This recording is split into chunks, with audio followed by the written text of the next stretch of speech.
This is a beautiful graph, chart, whatever it is, talking about how you feel. Most people think the way you feel is a good indicator of how healthy you are.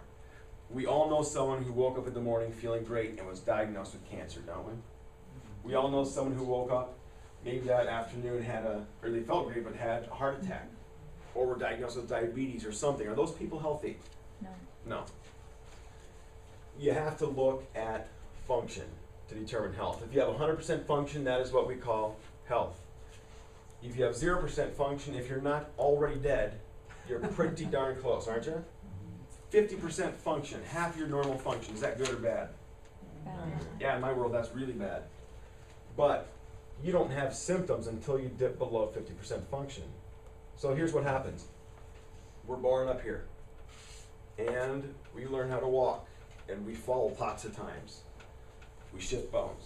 We learn how to ride a bike. We wipe out. We shift bones. We get into school, we learn poor posture is cool.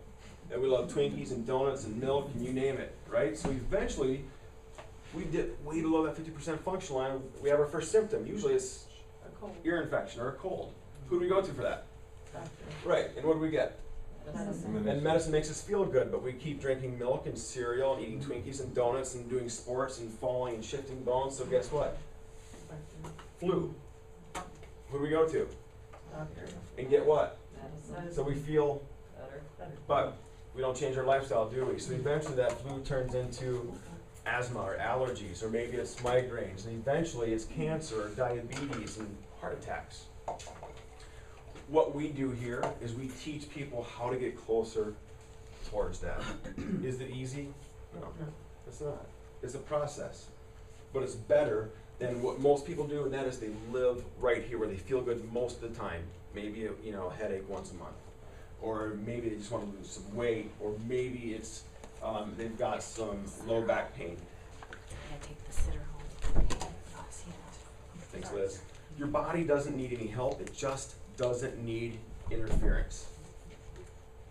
And when I say interference, I mean the interference between your brain telling your body how to work, which is the nerves that are being choked. Life is a choice. Health is a choice. The typical American response is that we ignore our signs and symptoms and we make no changes, right? The natural progression is going to be degeneration or disease.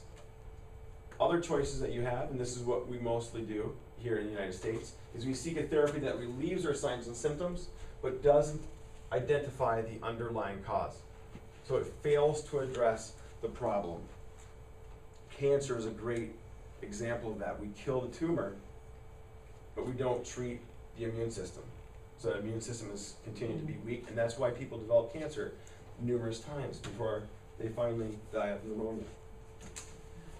Choice number 2 is pursuing an effective evaluation in order to understand the causes of your symptoms. And then finding someone who can coach you through that process. Principle-centered leadership in healthcare is what that is called. And tonight, for those of you who are not patients, this is just a general invitation. I'm not going to tackle you on the way out if you say no, but I want you to know that Jana will.